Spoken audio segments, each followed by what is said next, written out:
In this video, I'm going to teach you 3 of my favorite methods of selling, and by the end of the video, you'll be more educated than probably 99% of all consumers. So this video will help you sell more, but it'll also help you realize when someone's about to sell you something. So keep your eyes open, click that like button, and let's get into the top 3 proven sales methods. Number 1, jab, jab, jab, right hook. So let's talk about jabs and right hooks. A jab is compelling content that tells a story or adds value to your brand. A right hook, on the other hand, includes a call to action and directly asks customers to buy products or move further along their customer journey. Think of a jab as giving something and a right hook as asking for something. This entire video right now is actually a jab, and when you watch till the end, you'll see what my right hook is. Gary encourages, if you haven't already guessed, 3 jabs right before a right hook. He says there's no sale without a story, no knockout without the setup. So how does storytelling increase our overall sales? One of the most important distinctions Vaynerchuk makes is the difference between distributing content on social media and telling your story. Jabs are supposed to tell a story. Without a proper story, consumers who don't know your product are going to lose interest. They're going to think you're pushy, or they're going to have no reason to actually engage with your brand. And social media is just that, social. Recent changes to Facebook's algorithm reflect our desire to see life updates from friends and family over advertisements or from content from businesses. So if you're exclusively using right hooks, your posts will not appear on your customer's timeline, much less elicit the response that you're actually looking for, because on Facebook, the unfollow and the unlike button aren't hard to find. So keep this quote in mind as you create your jabs and try to tell your story. Marketers are on social media to sell stuff. Consumers, however, are not. They are there for value. So how can you offer value? Well, there's a couple other ways. One way is through testimonials, through telling a story of another consumer, of someone that has purchased your product or service. Another way is product stories. How did you create your product? Another is maybe just a commentary on current events. Number 4 is guides to using your product. Number 5 is tutorials to just simple products. And the last one is that anything that was once boring, but if you put an entertaining spin on it, you'll give value. A good story doesn't have to relate directly to your products or your brand. A tweet or a Facebook post can engage your customers by talking about current events or responding to customer inquiries. Just remember to provide the right context before you share your content. So I want to teach you a couple of examples of jabs and maybe a good social media strategy. Vaynerchuk reassures his readers that even if you're not king of selling on social media, there are no businesses that are. The skill sets it takes to become a successful entrepreneur, he says, a successful marketer, or a relevant celebrity is a different skill set that you needed to be in the same position 10 years ago, even though that was a skill set that mattered for decades. Mastering social media content and strategy is a top challenge for many entrepreneurs, businesses, and brands, including me. But a few standout campaigns and examples of content show you how you can share a great jab of a story. So there's this thing called Humans of New York. A guy named Brandon Stanton quit his job in 2010 and he started to take photographs of people that he saw in New York City just as a hobby, just something to do on the side. Along with each photo, he included a quote from the person. Some were really long quotes, some were short, some were silly, some were very emotional and powerful. He posted all of these quotes and photos on a Facebook page titled Humans of New York. Now, originally he wasn't looking to sell anything, and his content was all the same sort of jab, but after a few years of posting, Stanton has earned over 18 million likes online, and he has a book called Humans of New York. It has become a New York Times bestseller. People genuinely love stories and love genuinely told stories. So keep this in mind as you showcase your customers or your staff and tell the story of your brand. Vaynerchuk says your story needs to move people's spirits and build their goodwill so that when you finally do ask them to buy from you, they feel like you've given them so much it would almost be rude to refuse. Humans of New York does just that and use compelling stories and emotional content to sell millions of dollars of merchandise. Basically, you want to give so much value up front that your customers almost feel guilty for not buying.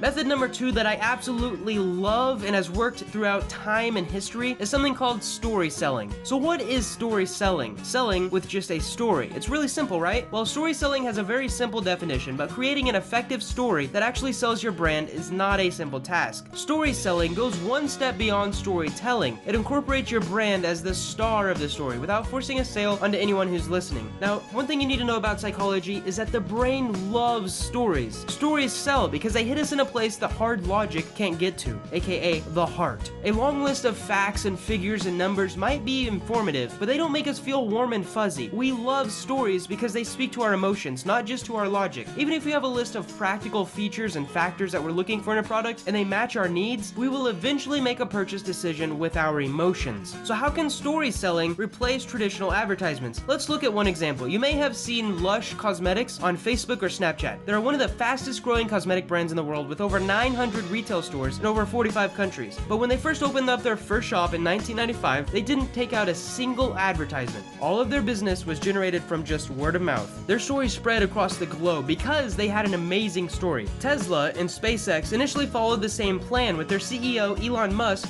boasting that they've never spent any money on advertising, just research and development. The story of Lush talks about how the founders initially failed to sustain a mail order business called Cosmetics to Go. When the company went bankrupt, the founders maxed out all of their credit cards and bought fresh fruit and vegetables to make new products. Each product has a story that is passed on from the founders to the sales associates and then eventually to the customers. The idea of starting over using natural ingredients and constantly creating fresh, innovative products is shared with customers every day in their brick and mortar locations and also online. Throughout their story, they emphasize the importance of strong ethics, cruelty-free products, and sticking to what you believe in. Their story is so good this almost sounds like an advertisement.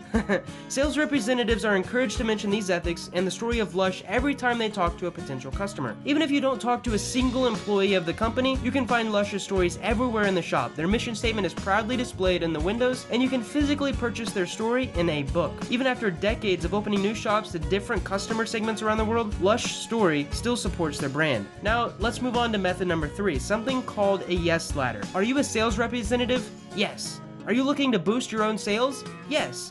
Are you enjoying what you've watched so far and would recommend this video to all of your peers? Yes. Yes, yes, yes. If you answered yes to 1 or 2 of those questions, there's a good chance that you'll answer yes to a third, even if the third question is a bit of a leap. This habit-building phenomenon can be used to move your audience along the customer journey and help you achieve your goals. If you're looking to book more clients, schedule more showings, or just hear more yeses throughout the day, start building something called a yes ladder. So how does the yes ladder work? Humans are creatures of habit, and our behavior is easier to predict than you might think. The yes ladder plays on this idea. The more a customer says yes, the more likely they are to repeat that behavior. This sounds way too simple to be true, I know, but not to researchers Jonathan Friedman and Scott Fraser. In 1966, Friedman and Fraser published Compliance Without Pressure, the foot in the door technique, something that maybe you might have heard of before. In one experiment, a group of housewives were called and asked to answer questions about household products. The same group were called a second time and were asked if a group of men could pay a visit to their house and take an inventory of similar household products. The second group of housewives were called only once and asked the big question, basically to let the men visit. The woman in the first group who had accepted a smaller favor during the first call were twice as likely to let the men visit than the group who had only been called once. By having the women say yes to a small favor first, the researchers were able to increase their chances of the women saying yes to the big favor. So how can you build the yes ladder? In order to climb to the top of a yes ladder, customers have to take the first step. Starting out on the yes ladder might be more approachable and accessible than the final big steps, which is usually handing over money for your product, service, or idea. Think of the yes ladder in the shape of an inverted pyramid. The bottom steps are small and get bigger over time. Take the following steps to create a successful yes ladder that customers will climb all the way to the top. Here is a pretty short example of how you can use a yes ladder to get customers to take a free trial of a new product. Is this 24 Woodbridge Drive? Yeah. And we're in Bucks County, right? Yep. I am here from Maverick Security Solutions. We talked on the phone last week about the benefits of our product, right? Yep. Today we're offering free trial runs of our product so that you can see these benefits play out for yourself. Would you be interested in trying this out? Yes. That was a really simple example, but you can actually use this exact same method for online sales, door-to-door sales, even brick-and-mortar sales. So if you guys enjoyed these 3 proven sales methods and want to learn more methods of selling, download my freebies in the description. Yes, this is a jab right now, I'm actually asking. And I'll show you how you can learn the best sales methods in the game right now. Thank you guys so much for watching. Go ahead and check out my 10 sales tactics or the 25 cognitive biases PDF in the description below, and I really hope you got value from this video. Keep your eyes open for tomorrow's video about how I tripled my income just by changing some of the words I used. See you guys tomorrow.